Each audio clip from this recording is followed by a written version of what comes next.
Economicast, una mirada a los hechos que serán noticia en materia económica.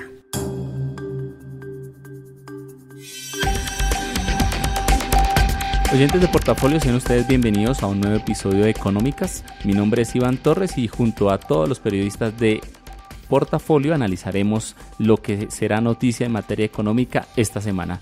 Precisamente me acompaña Sebastián Londoño, quien me va a contar un poco sobre los vencimientos que empiezan para las personas que están obligadas a declarar renta.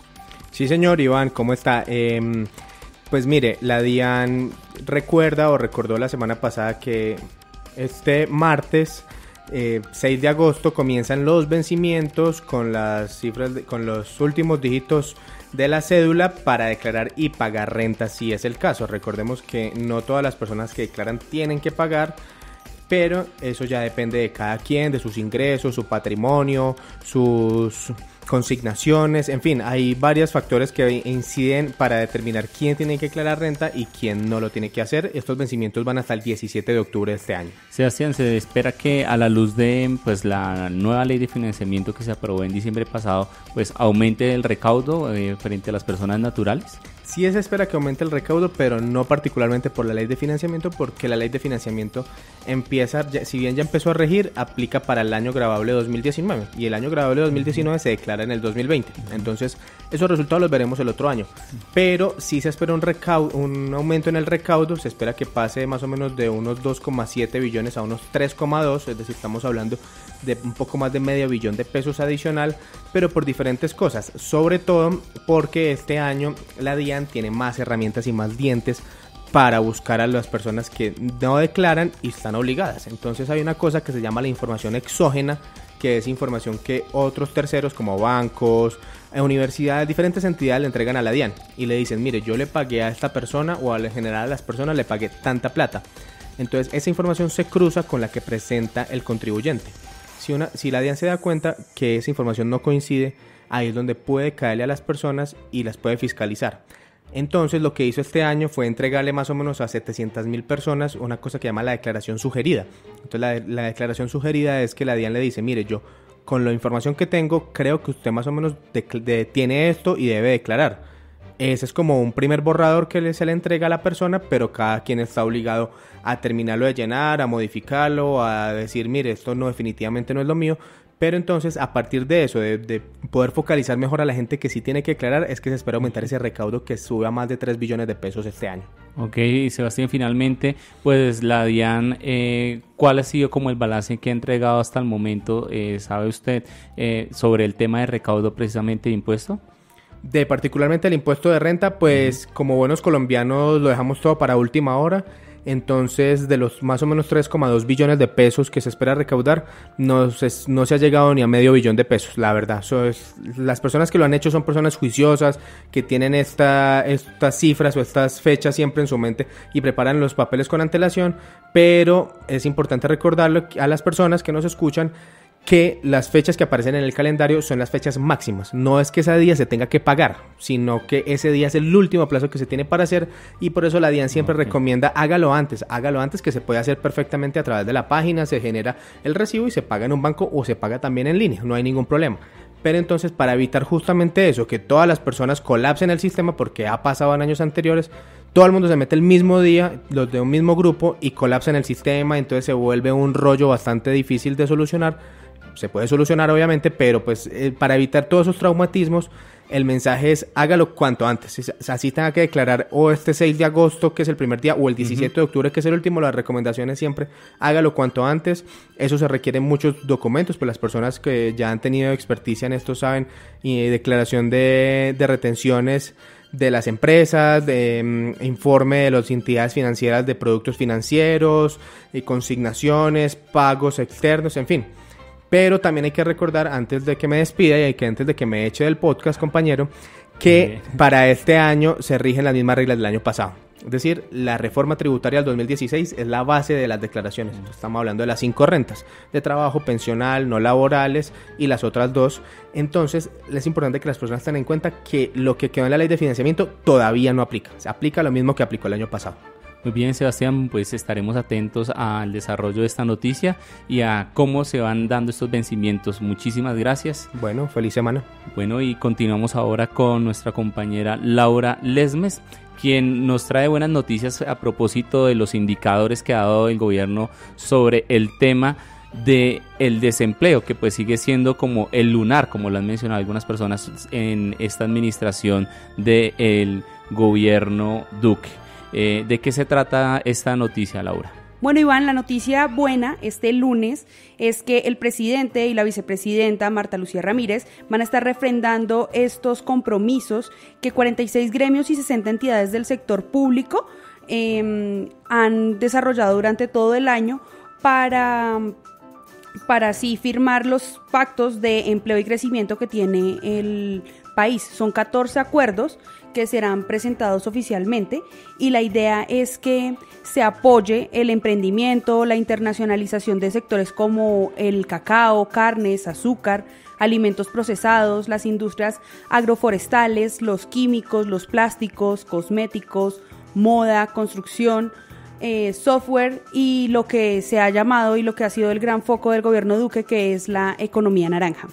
La idea es que estos pactos que van a firmar hoy el presidente y la vicepresidenta sean monitoreados periódicamente para así garantizar el cumplimiento y de igual forma, como bien lo decía usted, bajar esa tasa de desempleo que por estos últimos 6 meses ha sido el lunar del gobierno porque no había bajado hasta junio de 2 cifras. Recordémosle un poco a la gente, a los oyentes, ¿cuál es esa cifra? ¿La tiene usted en la mente? Sí, el desempleo para junio fue de 9.4, el anterior se había quedado en 10,5 y realmente de 10 no había bajado, de 11 incluso en enero no había bajado la cifra de desempleo.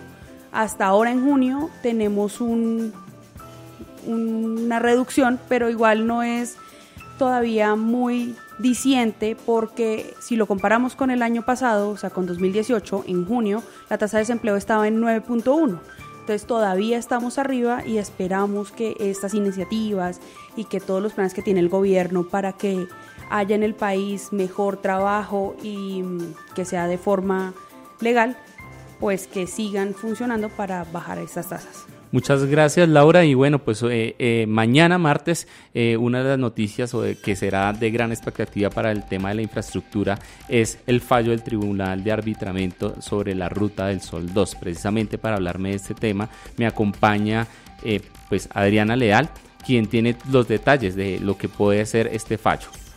Bueno, gracias, Iván. Realmente esta es una noticia que se lleva esperando hace mucho tiempo porque no se sabe hasta el momento cuánto cuestan las obras que Odebrecht entregó a la Nación, que fueron literalmente la mitad, el 52% del proyecto inicial fue lo que se entregó cuando, por el escándalo de corrupción, se firmó un acuerdo para liquidar ese contrato. ¿Qué es lo que pasa? Que el contrato no se ha podido liquidar porque no se sabe cuánto cuesta eso. Se supone que puede llegar a costar, de acuerdo con algunos anuncios que hizo la ministra en su momento, entre 5,3 billones y 6 billones. Pero bueno, esa es la primera noticia, se sabrá cuál es la cifra real. Y de la mano de eso se sabrá cómo se deberían hacer los pagos, a quiénes. Hace un tiempo el Consejo de Estado determinó que los bancos también eran terceros de buena fe. Entonces, ¿qué es lo que pasa? A pesar de la complejidad de este caso, pues se le tiene que pagar a la gente que trabajó de buena fe en esa obra, lo que incluye a los financiadores de acuerdo con el Consejo de Estado. Y ese ha sido otro punto, digamos que controversial, y es si se les paga o no intereses a los bancos por el tiempo que ha corrido. De hecho, la semana antepasada se había hecho un anuncio en el que el gobierno esperaba negociar con los bancos para que no tuvieran que pagar los intereses. En ese orden de ideas, el Estado se ahorraría más o menos 230.000 millones de pesos. Pero la semana pasada se habló de que esa negociación no surgió, no tuvo el resultado esperado. Entonces se va a tener que pagar el monto que se estipule más los intereses, que serían más o menos entre 1,2 billones y un poco más con esos intereses. Este fallo del Tribunal de Arbitramiento, además, ¿qué otra implicación tendría? Digamos que ya de por sí le daría como la luz verde para que se terminen estas obras que están paralizadas hace ya bastantes meses. Sí, lo que pasa es que en realidad el gobierno llegó a la determinación de terminar, de liquidar ese contrato y hacer otro. Entonces la ANI desde hace un tiempo ha venido trabajando para abrir una nueva licitación. ¿Qué fue lo que pasó? Como comentaba, lo que se entregó fue la mitad de la vía, el 52%. Entonces hay tramos que están completos y otros que están sin trabajar. Desde el 2017, que fue cuando se firmó ese acuerdo para liquidar el contrato, el Invías ha hecho unos esfuerzos para hacer ese mantenimiento y esos contratos de mantenimiento y de arreglo de algunas obras incompletas los ha ido adelantando el Invías. Pero ya terminar la obra como tal, la otra mitad, es una inversión muy grande que el Estado por sí mismo, o sea, el Invías no podría hacer. Entonces, el otro año se espera que se abra una nueva licitación para lo que se va a llamar la Troncal del Magdalena. Ya no se va a llamar la Ruta del Sol 2, sino la Troncal del Magdalena. Y ese contrato va a estar dividido en dos partes. Se decidió así para que fuera más financiable, por lo que las obras son tan caras. En suma, se estima que valdría 3,6 billones de pesos terminar la Ruta del Sol 2. Y eso, además, o sea, comparándolo con lo que costaba el contrato inicial, es 1 billón de pesos más o menos. Sobre costos. Digamos que no son tanto sobrecostos, sino bueno, claramente inflación y todos estos factores, pero también reglamento. Por ejemplo, obras sociales que antes no se requerían hacer y ahora sí. Puentes, intercambiadores, ese tipo de estructuras que antes no se tenían contemplados y por cambios en el reglamento desde el 2010, que fue cuando se firmó el contrato inicialmente, pues han hecho que las obras hoy cuesten más para terminar eso. También otro punto que sería interesante, no se sabe si va a estar en el fallo del tribunal, pero muy seguramente sí, es sobre unos presuntos sobrecostos que tuvieron las obras que adelantó la concesionaria anterior. De hecho, un dato curioso es que ese tribunal no se abrió por la liquidación del contrato cuando empezó ese debate, sino que se abrió en un momento antes de eso, me parece que en el 2016, no recuerdo ahora bien la fecha, pero fue porque Odebrecht le dijo a la Nación que había unos sobrecostos, que eran, en su momento se habló de 1 billón de pesos, luego tengo registros de 750.000 millones. Entonces, además de todo lo que ya hablé, se determinaría si se pagarían esos sobrecostos, por ejemplo, porque dada toda la complejidad, no se ha vuelto a hablar sobre esos supuestos sobrecostos. Muy bien, Adriana, y ya para finalizar, pues también se espera que se dé la sesión esta semana del contrato de la vía 4G que contempla la ruta Neiva-Santana-Mocoa. ¿Cuál puede ser como la decisión en ese sentido? Digamos que ese negocio ya está concretado con una nueva firma privada que se encargaría de tomar ese contrato y de terminar las obras. Esa obra era del Grupo Solarte, que por, digamos, también los líos que tuvo, no solamente con contratos de corrupción con Odebrecht, sino con otros contratos anteriores, no encontró financiación para hacer esa y otras vías 4G que le habían sido adjudicadas. Entonces la única solución que le encontraron fue vender, y eso quedaría en firme esta semana. Había hablado del 1 de agosto, pero todavía no ha sido oficial, así que esperamos que esta semana se dé esa noticia y de esa manera se podrían reactivar esas obras. Muy bien, Adriana, muchas gracias. Bueno, y para finalizar este Económicas nos acompaña Alfonso López, quien nos va a hablar y nos va a ampliar un poco cuáles son las implicaciones que trae la explotación de yacimientos no convencionales que hará Ecopetrol en Estados Unidos, más bien conocido como el fracking. ¿Qué experiencia podría traer la petrolera nacional al país para la explotación eventualmente de estos yacimientos? Iván, un saludo a todos nuestros oyentes. Y sí, como usted bien dice, esta firma de estos contratos, ¿sí?, para el desarrollo de yacimientos no convencionales que se van a realizar en la cuenca Permian, que es una de las cuencas más prospectivas de Estados Unidos y que se le conoce en el mundo petrolero a nivel mundial como la pequeña Arabia Saudita, le van a dejar a Ecopetrol mucha experiencia, tanto a nivel técnico como a nivel científico. ¿Esto qué quiere decir? Que la transferencia de conocimiento y la transferencia de tecnología por el desarrollo de estos bloques, al momento de aplicarlos en el desarrollo de los bloques aquí en Colombia, pues bien pueden ser pilotos como lo recomendó la comisión de expertos, pero ya no va a ser un tanto ensayo y error ni tampoco experimental, sino ya van a ser unos desarrollos más concretos y se puede decir ya con producción de ese crudo liviano que está en esta roca fracturada. Esto quiere decir de alguna manera que de pronto la ANLA pueda ser un poco más flexible en términos de otorgar esas licencias, teniendo en cuenta ya la experiencia adquirida en otros territorios, donde además pues son muy rigurosos los controles. Todo depende de lo que decida el Consejo de Estado. Cabe recordar que hubo una demanda contra las regulaciones que expidió en el 2013 y 14 el Ministerio de Minas para el desarrollo de los yacimientos no convencionales en Colombia. Estas dos normas fueron demandadas ante el Consejo de Estado y el Consejo de Estado dijo que para poder tomar una decisión que garantice no solo el desarrollo ambiental, sino el desarrollo sostenible y sin impacto para las comunidades de los yacimientos no convencionales, se iba a remitir a un estudio que le solicitó a catedráticos de la Universidad Nacional.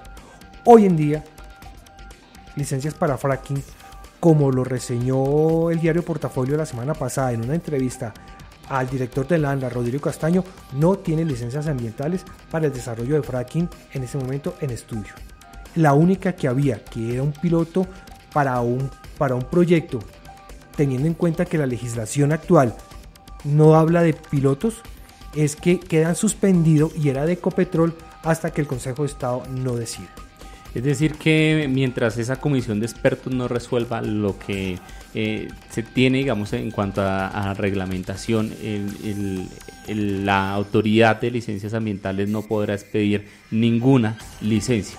Ninguna licencia, y es una discusión que para los analistas del sector petrolero puede tardar sus años. Se está hablando que más o menos en unos 10 años pueden empezar a desarrollarse bloques petroleros para el desarrollo del fracking en Colombia. Tiempo suficiente de experiencia que vaya a ir adquiriendo Ecopetrol con el desarrollo de sus bloques en Estados Unidos para el momento de hacerlo. No van a tener impactos ambientales, ni impactos a las fuentes hídricas, ni impactos a las comunidades, porque va a estar basado en esos desarrollos en Estados Unidos que van a ser procesos ambientalmente sostenibles. Finalmente, Alfonso, ¿no se pone un poco en riesgo el tema de la sostenibilidad energética del país, teniendo en cuenta que gremios pues, de ese sector petrolero han manifestado que pues, las reservas estarían, digamos, en riesgo de agotarse y que precisamente la explotación de yacimientos no convencionales pues, es la salida para mantener la sostenibilidad energética del país? El desarrollo de estos proyectos de bloques de fracking en Estados Unidos prácticamente va a comenzar ya. Es decir, que antes del 31 de diciembre del presente año, ya el cálculo de Ecopetrol es que ya a los remanentes probados de crudo del país van a llegar 160 millones de barriles. Eso quiere decir que puede aumentar más o menos en unos 2 o 3 o 4 años las reservas. Por ese lado, en los temas de gas, pues obviamente van a seguir abriéndose pues las posibilidades, teniendo en cuenta que la segunda subasta petrolera del proceso permanente de asignación de áreas que va a realizar la Agencia Nacional de Hidrocarburos a finales de septiembre van a ser con bloques exclusivamente en producción de gas, sobre todo los que son los de la cuenca Sinú-San Jacinto y ese sector del país. Muy bien, Alfonso, muchísimas gracias por su ilustración, y a ustedes, estimados oyentes, los invitamos a seguir conectados con toda la información de nuestro portal web www.portafolio.co. Económicas, un podcast de Portafolio para la casa editorial El Tiempo.